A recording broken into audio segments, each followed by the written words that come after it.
En la espera de los primeros lotes de vacunas con una pandemia aún con fuerza, es mucha la incertidumbre que viven todos los involucrados en la vuelta a clases para el periodo lectivo 2021. El pasado jueves, el Ministerio de Educación habilitó en la página web de Tu Escuela en Casa el formulario donde los padres cuyos hijos van a instituciones públicas deben indicarles la decisión si en el siguiente periodo lectivo tomarán clases online o serán presenciales. El viceministro de Educación, Robert Cano, comunicó que el 2 de marzo es la fecha prevista para el regreso a clases. Sin embargo, no es hasta el 15 de febrero que tendrán una estimación real de la cantidad de alumnos que regresarán de forma presencial. Después de un año escolar irregular, muchos son los que cuestionan si realmente el MEC está preparado para recibir a los niños. Si los padres deciden enviar a sus hijos, muchas son las instituciones que no solo no cuentan con la capacidad de cumplimiento del protocolo, sino además carecen de toda la infraestructura necesaria para garantizar la seguridad de los alumnos. Instituciones educativas de todo el país sufren el abandono desde hace varias décadas. Numerosos docentes y directores reclamaron que durante la cuarentena por el COVID-19 los representantes del Ministerio de Educación no hayan aprovechado para reparar y realizar mantenimientos a dichas instituciones. La Organización Mundial de la Salud compiló evidencias de que los colegios que se convirtieron en fuente de transmisión coincidieron con el incumplimiento de medidas de prevención. Sin las medidas de bioseguridad necesarias en todas las instituciones educativas, esta vuelta a clases puede ser la más inestable de todas.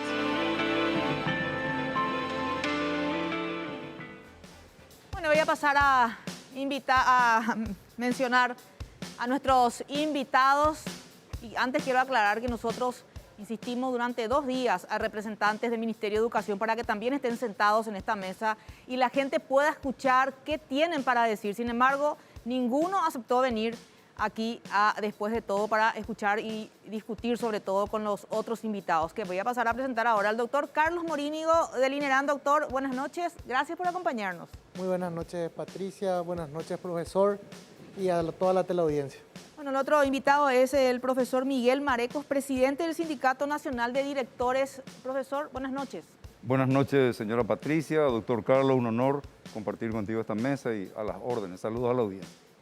Bueno, profesor, lo veía usted recorriendo algunos colegios icónicos de la capital y de Central, en donde se ve que no se hizo absolutamente nada durante estos 11 meses más o menos de pandemia, doctor. Y los chicos que van a ir a esas instituciones van a encontrar prácticamente colegios y escuelas en ruinas. Así es. Ayer estuvimos en Presidente Hayes, recorriendo algunos distritos. Hoy estuvimos en la zona de Bañado Norte, Bañado Sur, Tacumbú, y es desolador. Hoy hablamos con la Comisión de Padres del Colegio de Escuela Federico Chávez, que está en las Yolas y 22 proyectadas. Y como dijo, creo que el doctor Morínigo, palabras más, palabras menos, hay 500 estudiantes que fácilmente sus padres pueden ir al matadero, así como está en la institución. Sucia, los baños sexados todos rotos, las aulas con goteras. No hay en ninguna de las escuelas y colegios que hemos visitado, porque nosotros desde el gremio de directores estamos haciendo un trabajo articulado sobre 3 dimensiones. Eso es importante que la audiencia sepa. Ya estuvimos en Alto Paraná, ayer estuvimos en Presidente Hayes, 10 días vamos a recorrer los principales departamentos.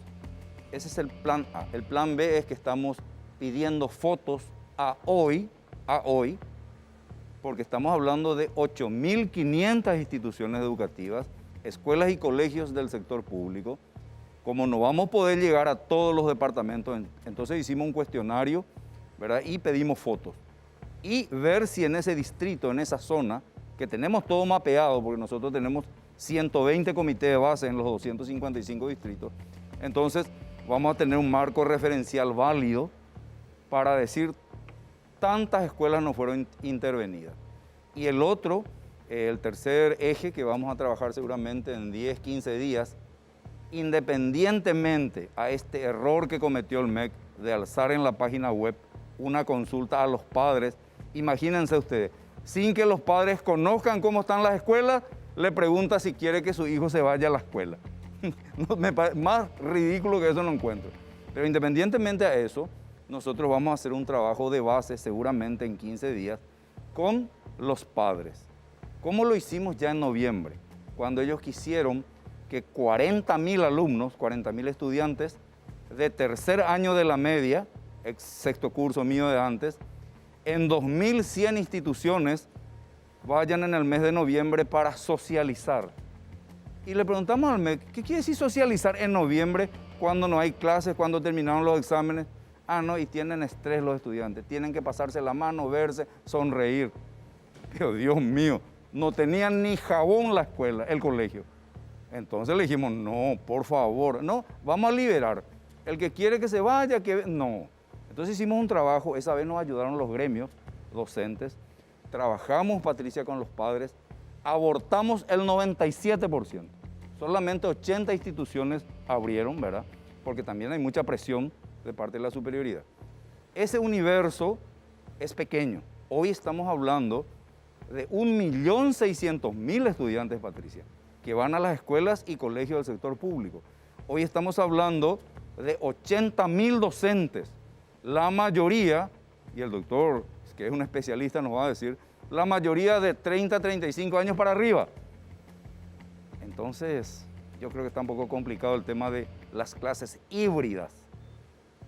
Y para agregarte más, le presentamos al MEC, lástima que no le escucha a nadie, un plan donde le dijimos, porque yo tengo también el honor de ser docente de la Universidad Nacional, ¿por qué no damos clases virtuales este primer semestre? ¿Por qué no damos? ¿Cuál es el apuro? Van a morir gente, los hospitales están un desastre. O sea, todo lo que se dice todos los días nosotros le bajamos sobre la mesa. Y le dijimos, Patricia, ¿por qué no vemos los errores que cometimos en la segunda etapa del año pasado? Corregimos algunos errores. ¿Por qué no le capacitamos a los docentes que faltan en términos de conocimiento de herramientas informáticas? ¿Por qué no quitamos del FEI, Fondos de la Excelencia, dinero, le compramos una computadorita al profesor? Porque los problemas que hay son tres nomás. Los dos que cité, más que papá y mamá no tienen celular de alta gama. Y el tercero, ¿por qué no preparamos hoy materiales, guías didácticas de apoyo pedagógico y en aquellos lugares donde no hay conectividad, le llevamos a los profesores y ellos se encargan de hacerle llegar a los alumnos? Porque nosotros sabemos, es importante que la audiencia sepa esto. Sí. Un docente sabe su planeamiento anual. El doctor Morínigo, por decirte, profesor de química, él sabe qué tiene que desarrollar en marzo, qué tiene que desarrollar en abril, en junio. Y ahora, ¿por qué no preparamos eso y enviamos? Pero no las clases híbridas. Un ratito, profesor, vamos a volver luego qué pasó durante estos 10 meses que no hicieron nada de lo que usted está diciendo, por ejemplo, ¿verdad? ¿Qué ocurrió? Por eso no lograron trabajar con la gente del sindicato, por ejemplo. Doctor Morínigo, las clases se suspendieron en marzo, justo cuando, creo que una semana en inicio de clase más o menos, cuando empezaban. ¿Qué cambió de ahí para esta fecha de manera que en marzo ya los chicos ya puedan ir a las escuelas? A nivel de salud, digo, claro. Y bueno, y hoy en día estamos en una plena pandemia más establecida, con una alta carga viral circulante en la comunidad y sobre todo focalizada en algunos departamentos bien identificados a nivel del Paraguay. Y es una situación totalmente distinta a la que teníamos a marzo cuando se suspendieron las clases. Si bien el proceso que involucró todo el año pasado, en donde Salud Pública tuvo un crecimiento importante, fue focalizado principalmente a la franja etaria adulta. Eso tenemos que saber también. El único hospital de referencia para tratamiento de niños es el Acostañú, que tiene también camas reducidas para tratar a los niños. ¿Dónde nosotros podemos saber si bien los niños tenemos el concepto de que son solamente agentes transmisores? Cuando hay una aglomeración de niños y no hay los cuidados sanitarios, va a haber una diseminación de la enfermedad y puede haber casos graves entre los niños también. Eso ya estamos viendo entre los jóvenes también y también entre los niños. Entonces, hoy estamos con esa situación y permitime decirte una cosa, Patricia y profesor. Qué gusto escuchar que no todo está perdido, porque cuando le escuché al profesor veo y rectifico y asevero que en el Ministerio de Educación hay gente capaz, que hay gente patriota, que piensa, planifica. Imagínate, ellos están haciendo el trabajo que debería haber hecho el Ministerio de Educación. O sea, no todo está perdido. Ahora, es de inteligentes y es de sabios y es de líderes saber escuchar a quienes saben. Porque si yo no sé, me tengo que rodear de gente que sabe. Ese es el verdadero liderazgo. Y tiene magníficos asesores el ministro Peta para poder hacer bien las cosas. Pero si somos soberbios y queremos hacer las cosas solamente para decir que he cumplido y las muestras están a la vista de toda la gente, esta gente está lo que él debería haber hecho, él personalmente, recorrer los colegios y ver la situación y decir, este es el diagnóstico situacional de los colegios, no vamos a empezar, voy a reunirme con los gremios. Quizás es tarde, hubiera hecho eso ya hace rato, con la ayuda de ellos, pero hoy sí estamos en una situación crítica en donde tenemos que ya sentar firmemente de lo que va a pasar, porque esta incertidumbre está enfermando más a los niños y a los padres que el no ir a clases. Tal vez no ocurre ese planteamiento de parte del ministro Peta, doctor, porque no quiere aceptar que un porcentaje muy bajo de los colegios, de las escuelas y colegios, fueron los que de alguna manera repararon, pero un porcentaje altísimo no. Entonces, reconocer eso que usted dice, que las aulas no están en condiciones, es reconocer que durante 10 meses no ocurrió nada. Totalmente. Y tenemos que decir, y esto el profesor sabe perfectamente, y todos sabemos, hay un déficit estructural ya de décadas en nuestras instituciones públicas. Eso debería haber cambiado. Existen los fondos, FONACIDE, existen los fondos del Ministerio de Educación propios que se deberían haber implementado haciendo un plan estratégico, con un mapa estratégico de actuar, ya que no nos fuimos a clase, que debería ir a la par, como dijo el profe, en una dimensión académica de formación y capacitación, una dimensión donde era la reestructuración y adecuación de la escuela, porque ellos pensaron que la epidemia iba a terminar ahora en febrero, probablemente por eso no prepararon ni planificaron para que las escuelas estén preparadas. Ellos, creo yo que, no, en marzo ya va a terminar el 2021, y eso sabíamos que no iba a pasar. Esa planificación estratégica faltó en el Ministerio de Educación. Debe hacer un mea culpa a este señor y rectificar inmediatamente esta situación. ¿Por qué? Porque ya hemos perdido un año académico prácticamente y no podemos darnos el lujo, nuestro país, de perder otro año académico y perder otro año académico encima con chicos que pueden enfermarse y pueden enfermar a su familia. Y el hecho de que el MEC haya dicho que queda en manos de los padres o encargados de los chicos si van a ser presencial o virtual, no, que es una cuestión que tenía que haber sido aprobada inicialmente por Salud y que Salud diga, bueno, efectivamente esto va a ser de esta manera, porque ¿qué asegura que efectivamente el hecho de que un grupo vaya y otro grupo no, cuando no hay elementos de bioseguridad? Que el chico hoy esté bien y que por supuesto no lleve el virus a la casa donde claro, perjudica a lo más grande. Justamente ahí te das cuenta la falta de liderazgo, porque cuando uno deja una responsabilidad que es propia, suya, delega la responsabilidad a otra persona, a los padres para decidir si van a volver. No, yo soy Ministerio de Educación y Salud. Yo digo, mis aulas están adecuadas, están con las normas sanitarias correspondientes, tal y tal escuela, yo reinicio ahí de esta forma, con el apoyo de los profesores hemos llegado a un consenso.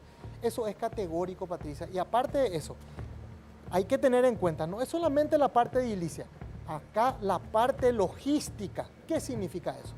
Hay escuelas que no tienen agua, hay escuelas que si yo voy a mantener, tengo que mantener el lavabo con mantenimiento constante, porque eso se puede romper, tengo que tener presupuesto para eso, tengo que tener presupuesto para papel, para lavarse las manos y secarse, para jabón, para alcohol, y también tengo que tener un presupuesto para la logística de que no todos los niños pueden tener tapabocas o juegos de tapabocas, no todos los docentes pueden tener protector facial, yo tengo que suministrarles como Estado esa seguridad y tengo que tener la logística para que el niño, si sale a jugar en el recreo, se rompió el tapabocas, yo le pueda reponer el tapabocas. Y eso involucra tener un presupuesto, tener un planeamiento y una logística adecuada para soportar un año de clases. Y se ve que esta gente no preparó absolutamente nada de eso. Quiero complementar algo, Patricia, sí, muy importante lo que dice el doctor, y yendo ya a la respuesta a tu pregunta, porque quise hacer una introducción para que la audiencia sepa. Lo que el doctor dijo, nosotros los economistas lo llamamos la previsibilidad. ¿Qué quiere decir eso? Puede decir el ministro Eduardo Peta, reparé 1.200 instituciones, 1.500, pero viejo, tenés 8.500 instituciones, Claro. tenés los fondos del FONACIDE, que podés trabajar con los municipios y gobernaciones. Bueno, municipio de Villaliza se encarga de tantas escuelas, MEC de tanto y Fondo de la Excelencia de tanto, ¿verdad? Porque acá hay dos factores. Si vos tenés, como dice Peta, reparé 1.500 y son 8.500, tenés 6.000 que ni se miró. y más un año que estuvo abandonado la institución. Entonces vos hoy tenés que atacar, si yo hubiese sido el ministro, de diferentes puntos de vista. Infraestructura, edilicia, baños, agua corriente, en muchos lugares no hay, y el otro tema, sistema de bioseguridad. Yo le pregunto al doctor si él sabe cuántas instituciones de las 8.500 tienen lavatorio de manos enfrente. Una, el Colegio Bernardino Caballero. Y después, y quieren empezar el 2 de marzo. Vos necesitas dinero para eso. No hay dinero. Reconoció el viceministro Robert Cano que no tenían todos los elementos de bioseguridad. Acá tenés que tener todo, o el hecho de que te falte algo es que te falte todo. Pero ¿cómo van a empezar si es que uno reconoce? Por favor, hay que dejar la testarudez y la soberbia de lado. Aquí estamos, vamos a enviar, y el profesor va a decir lo correcto. El año pasado hubo una migración del sistema privado al público importante, alumno, donde va a todavía más a colapsar ese sistema público de educación. Entonces, si yo, viceministro, estoy diciendo yo no tengo toda la logística de bioseguridad para darle seguridad a mis niños que mantengan su estado de salud, y yo continúo con el discurso que el 2 de marzo ya comenzar las clases, yo no sé dónde estamos parados. ¿Qué les dijo a usted, Peta, profesor? Y no es mi estilo nomás, ahora vos soy más académico, pero voy a decir ya que es una pregunta directa. Tampoco voy a rehuir. El año pasado, como consecuencia del pedido de los estudiantes, hubo la interpelación al ministro Peta. Sí. Después de 2 años de gestión. Voto censura. Tenemos que trabajar en equipo, había sido. ¿Se dio cuenta? Después del voto censura. Después del voto censura. Le llamó a todos, porque todo el día le martillábamos, ¿verdad? Empezamos, juro que empezamos bien, con cariño. 15, 22 días. Porque yo le decía ya a ellos, primera etapa nos vamos a hacer evaluación cuantitativa, quiere decir poner nota. Hay mucha improvisación, todos estamos improvisando. Vamos a sentarnos a hablar. Bueno, se dio la reunión en la Tuguazú. En la segunda etapa empezaron ya a traer las mentiras. Entonces empezaban a salir. Salieron los estudiantes, salió la señora de la FEDAPI, Federación de Padres, salieron los gremios docentes. Nosotros salimos últimos. Entonces, para construir la educación que queremos, necesitamos trabajar en equipo. Me guste o no me guste la cara del doctor Morínigo, y porque él habla fuerte, yo tengo que... Pero ¿cuál es el principal problema de Peta? Para ustedes que están todo el tiempo intentando relacionar, ¿cuál es el principal problema que tiene Peta? Y tal vez su carácter, no sé, no. Pero es lo mismo que dijo el presidente Mario Abdo, es una buena persona, pero tiene un mal carácter, había dicho. No, lo que pasa es que él, no sé, prefiero no responder, pero que la ciudadanía quite su conclusión. Pero vos te das cuenta que si no podés trabajar con él en equipo, y si te descalifica, porque a mí ya me descalificó en estos días nuevamente, me dijo, primero que yo era viejo, segundo que quería ser ministro, tercero que tengo pretensiones políticas. Y yo hace 30 años estoy y pasé por toditos los cargos en el MEC concursando, menos ministro. Y no quiero el cargo porque ya pasé la edad. No sé cómo te explico. No es fácil trabajar con él. ¿Qué se puede hacer a nivel sanitario, doctor?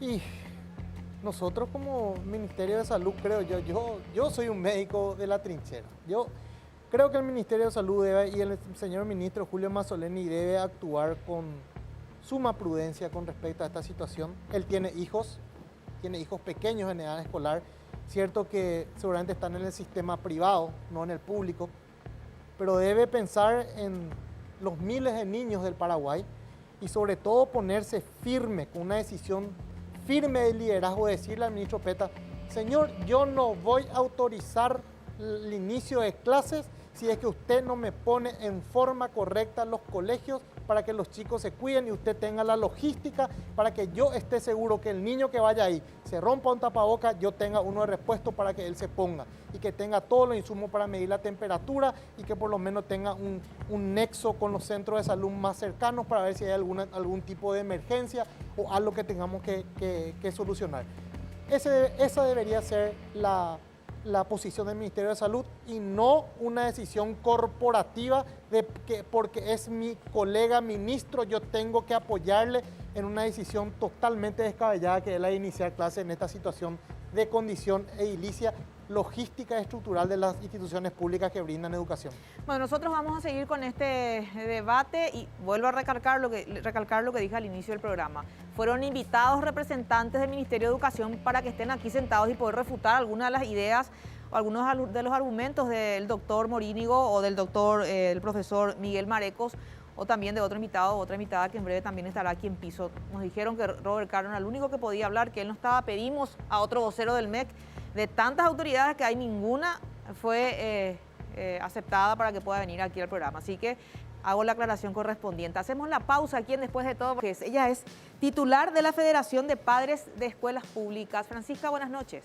Buenas noches y a la audiencia. Y bueno, estamos aquí para hablar desde nuestras experiencias en las escuelas. Escuchaba tus declaraciones esta semana que pasó y decías, el MEC se volvió una carga para los padres. ¿Por qué dijiste eso, Francisca? Porque es así. O sea, históricamente la comunidad educativa, la comunidad, la sociedad civil ha levantado las escuelas de los cimientos y hasta hoy somos otra vez la sociedad civil, las familias dentro de la comunidad educativa las que las sostenemos para que sobreviva como está sobreviviendo, bien o mal, pero lo sobrevive gracias al trabajo y a los aportes voluntarios que hacemos las familias dentro de la comunidad de cada escuela. Entonces, eso es lo que nosotros hoy decimos, que ya no podemos seguir de esta manera, porque venimos arrastrando una situación socioeconómica mucho más allá del 2020, y que se acentuó con el 2020 y lo arrastramos en este 2021, y nosotros no entendemos cómo se preparó un protocolo sin pensar en eso, o no pensaron en esa realidad social que estamos viviendo como país. Y bueno, prepararon un protocolo que para nosotros es inaplicable porque ya no estamos en condiciones de seguir responsabilizándolo por las responsabilidades que son de ellos. Entonces, hace bastante tiempo, hace décadas que los padres de familia, todos, y consideramos nosotros ustedes también, venimos solventando esas instituciones educativas que hoy día ya decimos que no es posible, iniciar unas clases presenciales pensando de que otra vez vamos a estar haciendo hamburgueseadas, licitando cantinas, para poder contratar los limpiadores que contratamos hace décadas las cooperadoras escolares legítimamente constituidas, que somos todas las familias. Entonces, hoy día le decimos que ya no existen esos recursos. Entonces nos dice el Ministerio de Educación, justo en pandemia no nos pidan. Y bueno, y ustedes no nos piden en pandemia a nosotros como familia. Francisca, ¿quién les dijo eso? ¿Con quiénes se reunieron para saber un poco más detalles sobre si hubo o no un encuentro oficial entre la Federación de Padres de Escuelas Públicas con el MEC? Sí, la semana pasada el martes pasado inició una reunión con el viceministro Robert Cano. Estuvimos varios padres, representantes de algunas instituciones educativas públicas y otros padres que son de subvencionadas. Se inició prácticamente por todas estas declaraciones que estamos dando, no por la apertura del Ministerio de Educación. Si bien con el ministro de Educación no tenemos contacto, y decimos nosotros, que no lo hable con la FEDAPI, que no lo hable con Francisca, pero están 3.500.000 padres que tienen dentro del sistema educativo sus hijos. Y son nuestros hijos, no es cualquier cosa. Entonces, ahí donde se entabla un poco y hay un sinceramiento y nos dicen de cuáles son los insumos, nos dice el viceministro cuáles son los insumos. Robert Cano les dice. Robert Cano. Y nos dicen que no tienen el presupuesto para lo que para nosotros es, oye, estamos hablando de higiene es, pero mucho más efectivo que la vacuna. Desde el 2020 nos están diciendo de cómo manipular el tapaboca, de cómo lavarnos la mano, de cuáles son los insumos que necesitamos, y hoy día es cualquier cosa, el país antes empecemos otra vez las clases presenciales. Entonces, para nosotros es una burla.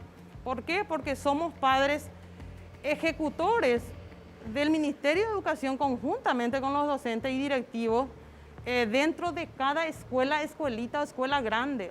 Somos nosotros su brazo ejecutor y el ministro de Educación no tiene la capacidad de sentarse a hablar con doña Juana, con Francisca o con María. ¿Tendrá algún problema de personalidad? Lo decimos así porque no puede ser para nosotros una cartera tan sensible como es educación. Tiene que tener un liderazgo para poder unir a su comunidad, a una comunidad pobre, a una comunidad humilde, a una comunidad que trata de levantar y que en el 2020 hicimos lo que pudimos en cuanto a enseñanza dentro de nuestras casas, que también esa enseñanza ingresó por las ventanas. O sea, tampoco no nos preguntaron con la excusa de que esto nadie no nos esperábamos, pero ahora el 2020 tuvieron tiempo de armar un cronograma que lo dijimos, a partir de mayo, junio lo veníamos diciendo, preparemos juntos el 2021 en el caso que se dieran las clases presenciales. Por lo menos con nosotros no se dio, si es que se dio, nosotros no estamos enterados con qué papá se organizó. Profesor Mareco, ¿a partir de cuándo se puede ejecutar el presupuesto nuevo, el 2021? Nosotros el año pasado, está lo que se denomina deuda flotante también, ¿verdad? Nosotros el año pasado, como dice aquí, es muy importante que esté acá la señora Francisca. Primero quiero decir que nosotros no podemos ni respirar sin los padres, porque ellos son nuestro soporte. Porque la gente cree que el dinero en concepto de la gratuidad es un monto millonario. Y le cuento para los que no saben que es 20.000 guaraníes nomás por cada alumno, una vez al año. Cada escuela recibe. Imagínate vos, para la media 90.000. Entonces eso se acaba en un mes y medio, 2. Y si no fuese por los padres, es imposible. Dicen ellos, por eso que ellos hacen golpes mediáticos de prensa y confunden. Va a salir el dinero de la gratuidad. Antes dijeron, vamos a comprar los insumos. Ahora me está diciendo la señora que el MEC no va a comprar tapabocas, no sé. ¿Qué pasó el presupuesto entonces? ¿Qué pasa Y la plata el año del pasado, creo, el doctor me puede también corroborar o corregir, creo que hubo también un recorte en salud y educación sobre el tema presupuestario. A nosotros, por lo menos, los directores nos recortaron y de un 100% que te daban, si te daban, por ejemplo, 1 millón, te dieron el 30%. ¿Y para qué nos sirvió a nosotros eso? Para pagar las deudas del año anterior, porque nosotros vivimos con factura crédito. No puede esperar una copia de un documento la supervisión, no. Tiene que funcionar la fotocopiadora, tiene que funcionar la impresora, Entonces vos te vas y debes.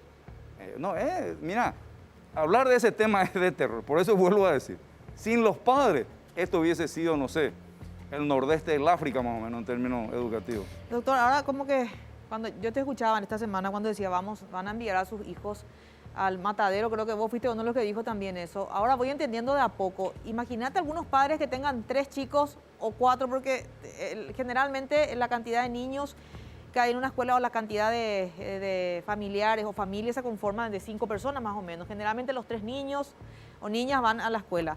Van a necesitar un tapaboca o 2 como mínimo, hay que prever para cada uno. Estamos hablando de 2, 4, 6 tapabocas. 6 por 2, ¿cuánto están tapabocas? ¿2.000 guaraníes? 2.500. Más o menos 15.000 guaraníes por día va a necesitar el padre. El desechable. El desechable. 15.000 guaraníes por día va a necesitar una familia para darle todos los días a su niño porque el MEC le dice que no tiene. Hoy no hay condición entonces de que las clases se den de forma presencial, pero doctor. Esto está categóricamente demostrado, y más te ve lo que está diciendo el profesor y la señora Francisca, digna representante de todos los padres del Paraguay. No pueden trabajar, un Ministerio de Educación no puede trabajar de esta forma sin buscar la mancomunión de los artífices reales de la educación de los niños y jóvenes del Paraguay. Hoy vemos que el Ministerio de Educación debería haber programado todo esto que nosotros estamos hablando. Nosotros no podemos permitir que el sector más vulnerable, que requiere de educación para salir adelante, porque el sistema público es un sistema donde van mucha gente y muchos niños y jóvenes vulnerables, que la única salida que tienen para progresar en la vida y hacer crecer el país es la educación. Y le vamos a enviar a un lugar donde no hay un régimen sanitario correcto, en donde esa logística que hablaste, Patricia, en donde tenemos que utilizar tapabocas, ahí podemos discutir de tela, los desechables, cuáles van a ser los mejores que van a tener que utilizar los niños, si van a usar protector facial, cómo van a estar también los docentes, todo eso es importante y no podemos nosotros iniciar en pleno pico de pandemia con esos déficits de bioseguridad, enviarla a nuestros niños. El presupuesto, recién se firmó ahora el decreto presupuestario, esto recién se va a aplicar en marzo, vamos a poder tener la plata para poder ejecutar los procesos. Y después se tiene que llamar licitación, otra vez que lleva 5 o 6 meses. Se perdió un año valioso, nosotros debemos ahora parar la pelota, hacer que este señor se dé cuenta que no es apto para ese cargo, honradamente de darse la vuelta, junta su matula y se va a otro lado a crear problemas, porque acá Es grave la situación, no podemos más permitir este tipo de manoseo y me adhiero totalmente a lo que dice la señora Francisca. Los padres son fundamentales artífices en la educación de los hijos y estamos hablando de una población muy vulnerable y delicada que va a caer sobre la responsabilidad de sus hombros si es que llegan a enfermarse, señor Peta, y llegan a enfermar a los padres o a los abuelos y ocurre algún tipo de muerte. Quiero corroborar algo. Le pregunto a usted y la señora me va a dar la razón. ¿Cómo se inicia el año escolar en febrero si el Ministerio de Hacienda paga deuda flotante y el dinero de la gratuidad que nos llega a los directores llega en abril? ¿Cómo se inician en época presencial? Gracias a los padres. Así mismo. Ahora, el año pasado no hicieron absolutamente nada por la pandemia porque estaba prohibido.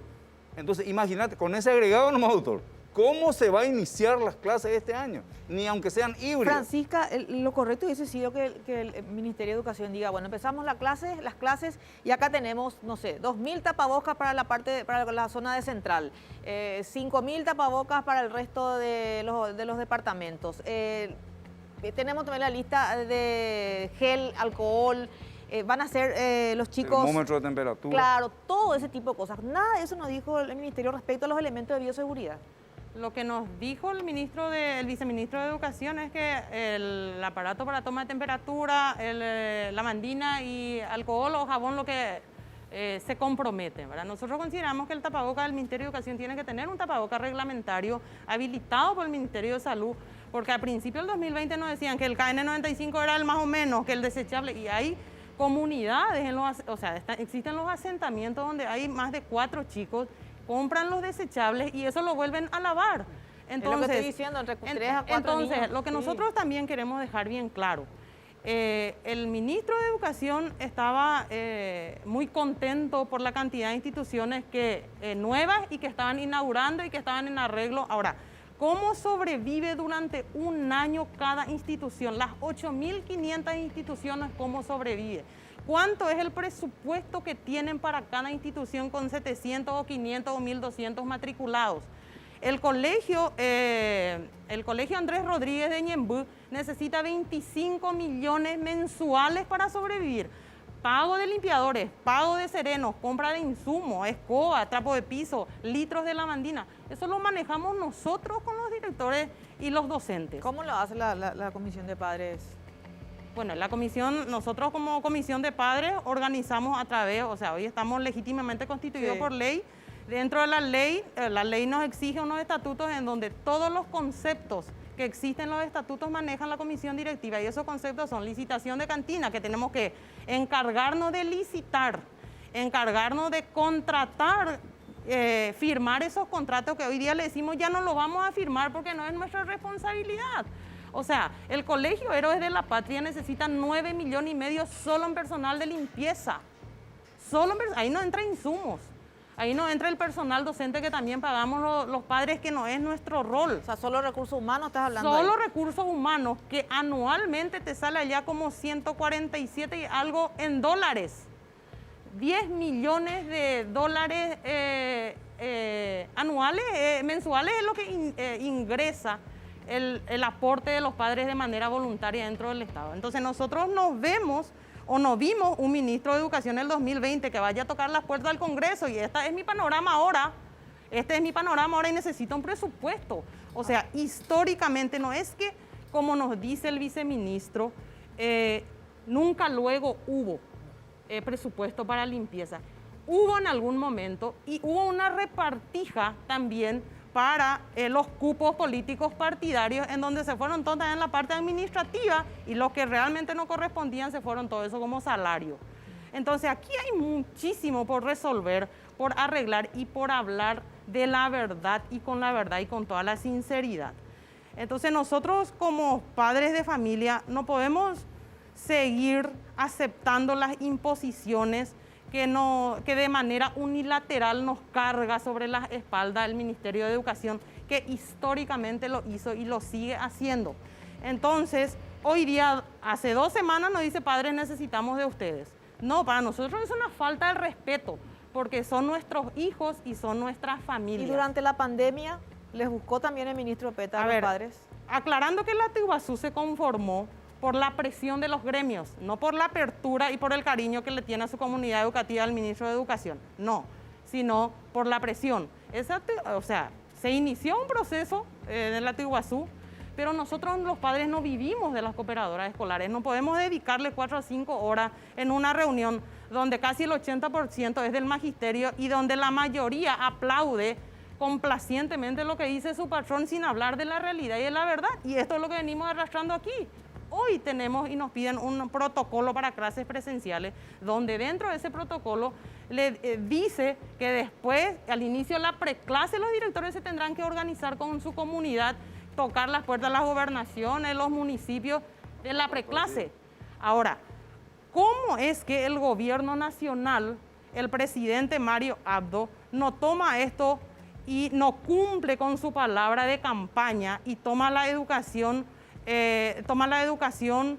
realmente como una causa y con mucho patriotismo? Entonces, por eso decimos que miente y mintió. ¿Por qué? Porque en las épocas electorales se movilizan como la guerra para poder ganar las elecciones. En esta altura nosotros decimos que como la guerra se deberían de organizar y deberíamos ver por los medios de comunicación las gobernaciones cómo se movilizan, los municipios cómo se movilizan.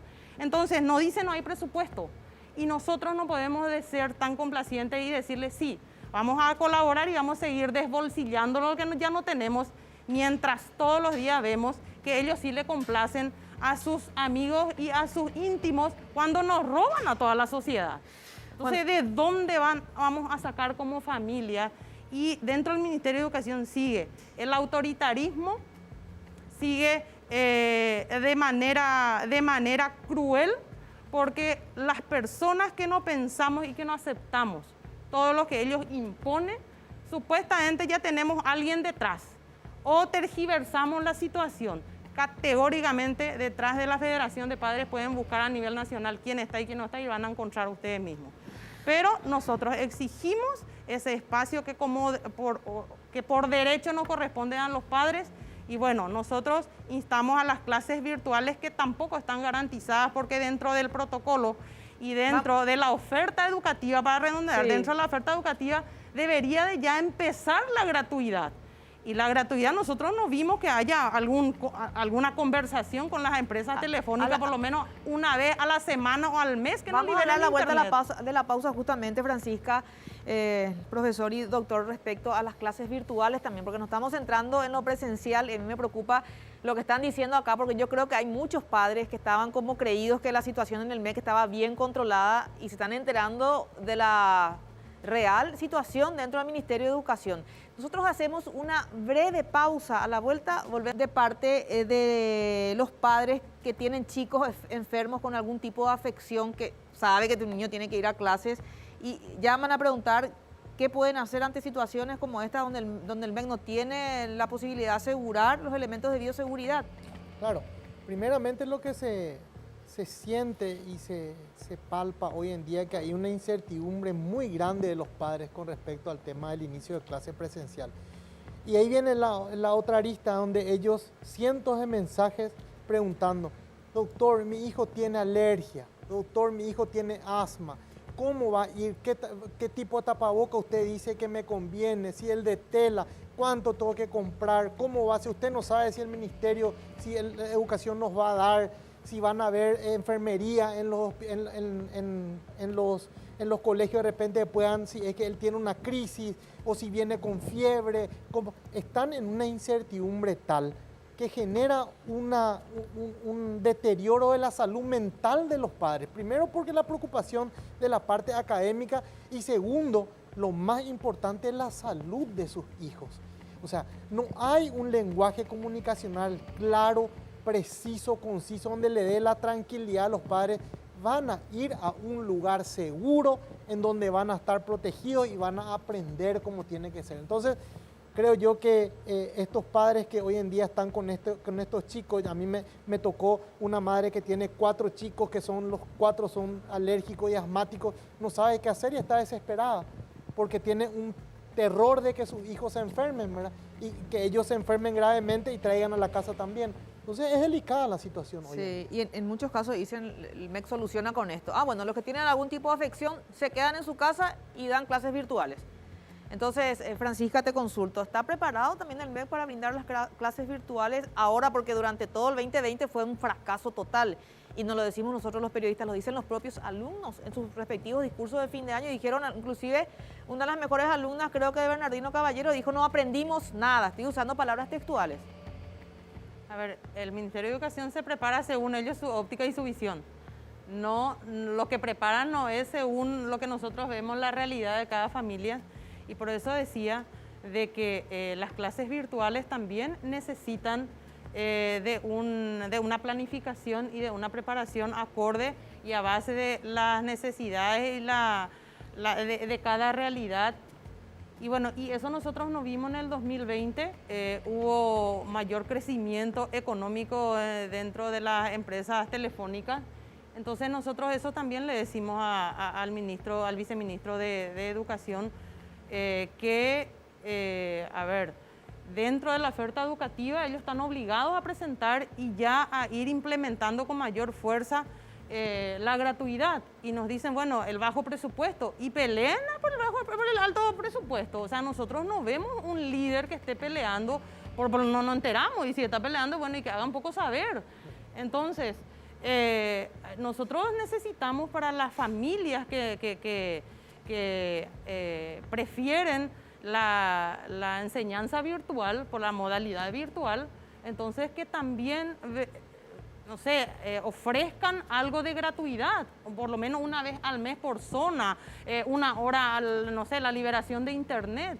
Nosotros no sabemos si dentro de los kits escolares por lo menos viene un pendrive para que los teléfonos que no tengan la capacidad puedan ir pasando ahí los chicos. O sea, algo pues tienen que decirnos, algo pues tienen que de la realidad ofrecernos. O sea, bienvenidos sean los cuadernos universitarios, pero hoy día van cambiando las cosas, ¿verdad?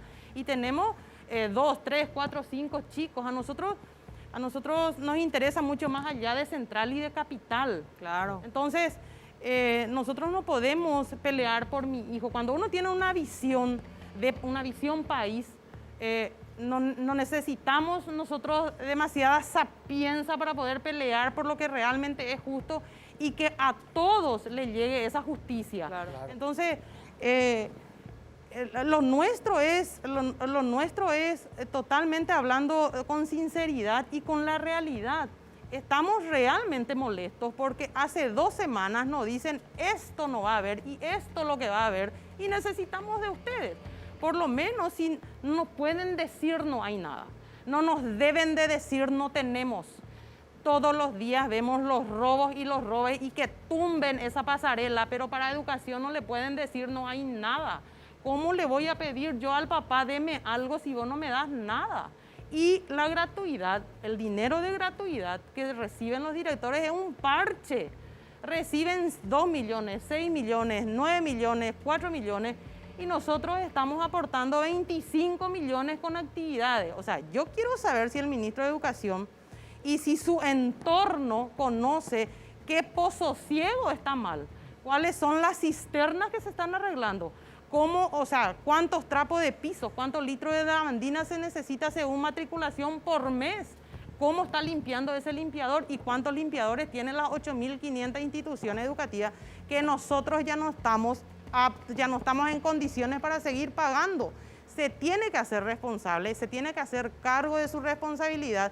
Y si este es el momento, y para ellos el mal momento donde nosotros venimos supuestamente a explotar, y bueno, y en algún momento tuvo que haber pasado. Entonces, nos exigen mucho y nos dan poco. Tampoco nosotros no vemos que la enseñanza que se implementa y acá el profe quizás me corrija, con el currículum que ahí nos redunda en el aprendizaje de nuestros hijos. Entonces, ¿qué más lo que queremos nosotros los padres y las familias para decir un basta? Tenemos madres que se dedican a la venta de choclo, a la venta de lechuga y tienen que pagar sus fotocopias, tienen que pagar, hacer las mini cargas para sus clases virtuales. Cuando el MEC había prometido que todo iba a ser gratuito. Bueno, y pero no lo es. Y si ese pecado, decir la verdad, es un pecado, y bueno, voy a pecar, voy a seguir pecando, pero no lo es gratuito. La gratuidad es para los administradores del Ministerio de Educación, no para la familia y para la sociedad paraguaya. Cuando ustedes presentan estos peros, profesor Mareco, también, ya hay una acusación de que están en un círculo o en un movimiento político que quiere de alguna forma candidatarse a la intendencia. ¿Algo de eso es lo que se entiende que le dice PETA a ustedes cuando reclaman? No, yo no entiendo. Te juro que por Blanca Velar dijo esto, por Marta Lafuente esto, por Riera esto, por uno de los mejores educadores que tenemos en el país, Raúl Aguilera, dijo no hizo nada. O sea, él le descalifica a cualquiera y te dice cualquier cosa. O sea, para mí no es relevante eso. Ahora, sí quiero complementar lo que dijo la señora Patricia y quiero que me permitas decirte, quiero que el doctor me corrija si estoy equivocado. Hoy nosotros, o hace un tiempo nos hubiésemos sentado ya a pensar, de entre los males, ¿cuál es el menos peor? La virtualidad. Y voy a recordar algo que me viene a la mente que hicimos el año pasado, porque estoy también en la Universidad Nacional como docente. Los estudiantes nos dijeron, pero aquel profesor no enseña bien, no maneja herramientas. Entonces, nosotros paramos, 2 meses paramos. Mayo y junio paró la una. Voy a hablar de mi facultad de Ciencias Económicas. Corregimos los errores. Hoy la Universidad Nacional no piensa en clases híbridas.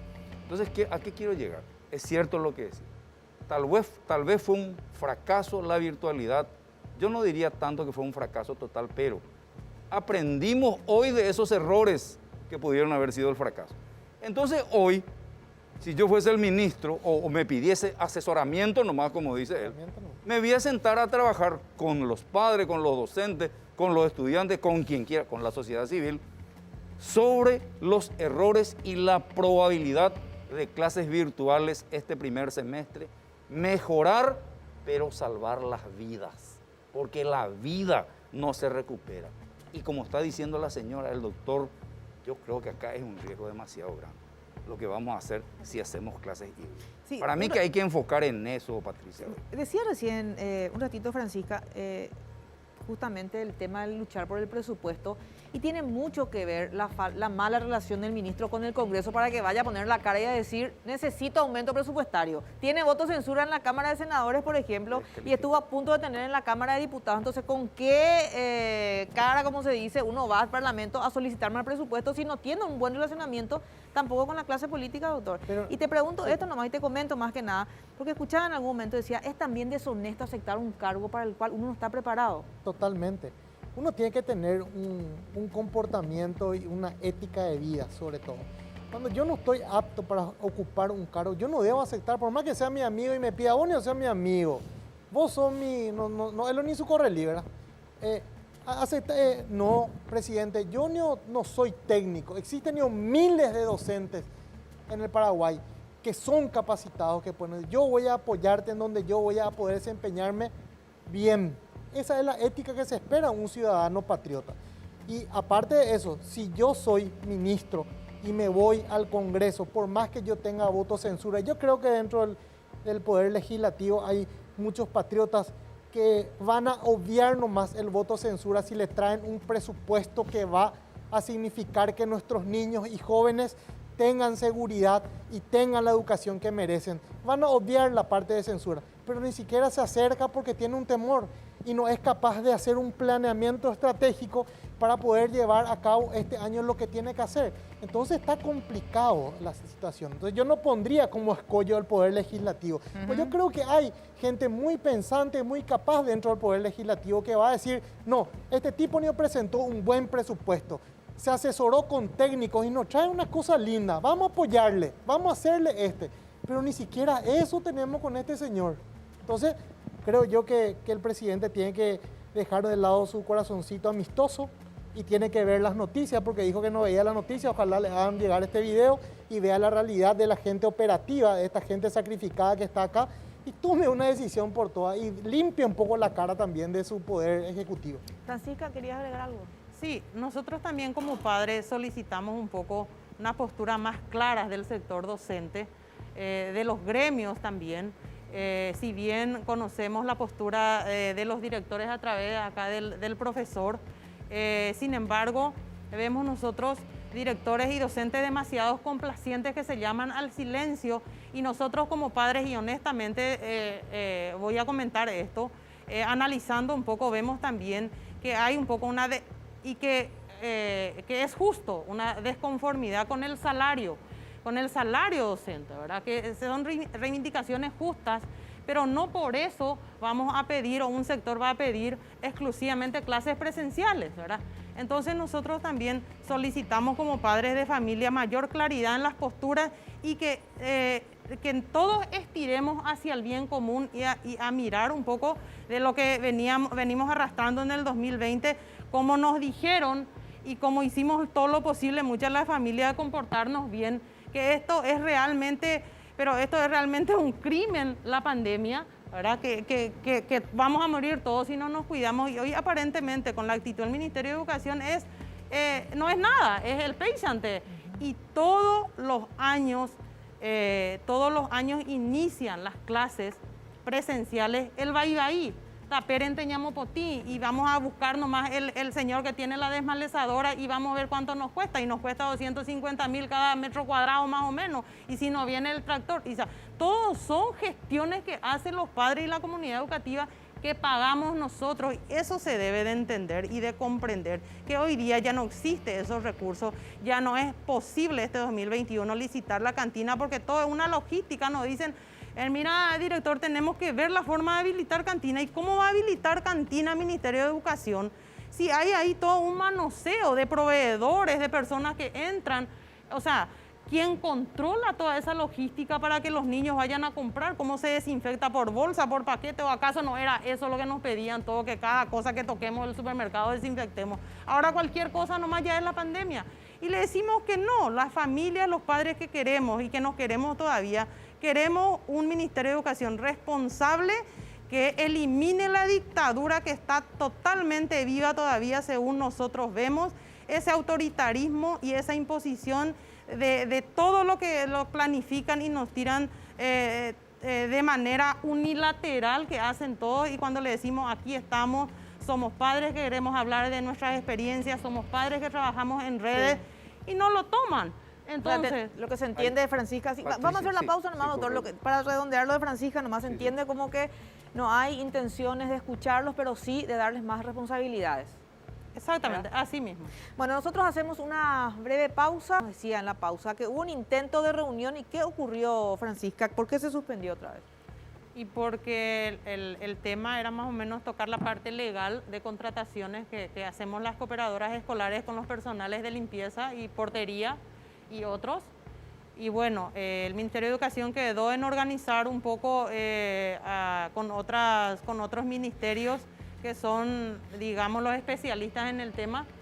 Y bueno, esa reunión se suspendió, digamos, un día antes, porque esos especialistas de esos ministerios supuestamente tenían ya compromisos asumidos. ¿De qué ministerio tenían que reunirse con la Federación de Padres? Y bueno, y nosotros lo que estábamos viendo es, bueno, algún representante del IPS, algún representante de Hacienda, o sea, que nos expliquen un poco en dónde realmente, porque nosotros firmamos un contrato en donde hoy día la ley laboral, o sea, la relación es lo que a nosotros nos complica. ¿Por qué? Porque el limpiador que nosotros contratemos va a recaer sobre la presidenta, sobre Francisca, no el Ministerio de Educación. O sea, estoy haciendo un trabajo voluntario, estoy donando. Y cualquier cosa que pase va a caer sobre vos. Claro, por donar me van a demandar a mí. O sea, esas cosas es las que queríamos aclarar, porque este 2021 no vamos a tener los recursos que ellos se hacen, y varias administraciones ya vienen haciendo oído y ojo sordo, oído sordo y vista gorda a toda esta situación, y bienvenidos sean las infraestructuras nuevas y las que se están arreglando. Ahora nosotros queremos saber cuánto presupuesto tiene cada escuela para sobrevivir y para seguir mantenida. No sé si cuánto tienen. Francisca Monques, un último mensaje que quieras darle a Eduardo Peta, si está mirando el programa o alguien luego le pasa el programa, porque no se pueden reunir, no los escucha a ustedes, por lo menos de esta manera, si puedes hablar con el ministro de Educación. Bueno, que él sabe bien que la primera vez, que hubo un encuentro para la organización de una mesa técnica, y creo que conoce la buena predisposición, y nosotros como padres necesitamos un liderazgo con mucha humildad, y si él no lo tiene, que se retire de la cartera de Estado. Francisca, muchas gracias. Profesor Marecos, usted en el caso Sí, suyo yo quiero intentarán hablar. simplemente darle un mensaje a papá, a mamá. Habló la señora, y está acá la presidenta, representante de ustedes, de 3 millones y más de padres. Jaguarani, tebe a esta BM, papá, a mamá. Pues geo ya habilita plataforma, página web. JPE, sin conocer cómo está cada institución, cada escuela del país, a ni que pejupipen de respuesta de que si quiero presencial o híbrido. Porque el ministerio, tipo Poncio Pilato, se lavó la mano y le pasó la responsabilidad a los padres. ¿Cómo la señora Francisca va a poner yo quiero clase presencial si ella no se fue a visitar cómo está la escuela de Pocherito allá en el departamento de Canindeyú? Entonces es algo casi criminal que papá ponga si quiero clases presenciales y ni jabón no va a tener esa escuela. Entonces a papá y a mamá peñaten de ponaque porque hasta el 20 de febrero pueden ustedes enviar eso y nosotros vamos a abrir las escuelas hasta el desde el 11 de febrero, pero aquellos docentes tienen el número de celular del director. Si quieren ir a mirar, hoy le mensajean, el director les va a abrir para que vean cómo está la escuela. O sea, desde el 11 de febrero hasta el 20 los padres o encargados van a tener tiempo de ir a mirar. De ir a mirar. Que no se apuren ahora por contestar, porque ya he visto que hay más o menos una relación de 51 a 49, según lo que alzó PETA. Miren acá, 49% quieren clases presenciales. Le puedo poner la firma que ese 49% que él dice, que hoy, a 2 días contestó, no se fue a visitar la escuela. No, y y alzó nomás porque o quiere deshacerse de sus hijos, porque eso es cierto también, porque a veces cree que en lo presencial va a aprender mejor, que es cierto, pero las condiciones no se dan. Y después están los padres también que necesitan salir de la casa a trabajar y que de alguna manera los colegios y las escuelas eran los sitios donde mientras se quedaban los chicos, mientras mamá y papá iban a trabajar, ¿verdad? Solo yo nomás PETA decir el 50% quiere clase presencial, pero yo no tengo elementos de bioseguridad. Eso nomás le faltó decir. Doctor Morínigo, tenemos 50 segundos. Solo pido coherencia, sabiduría, patriotismo. Yo creo que no está todo perdido. Tenemos gente brillante que está detrás de la educación del Paraguay. Todos apostamos a una educación por lo menos excelente, porque ese es el futuro del país, que la gente se capacite y tenga salud.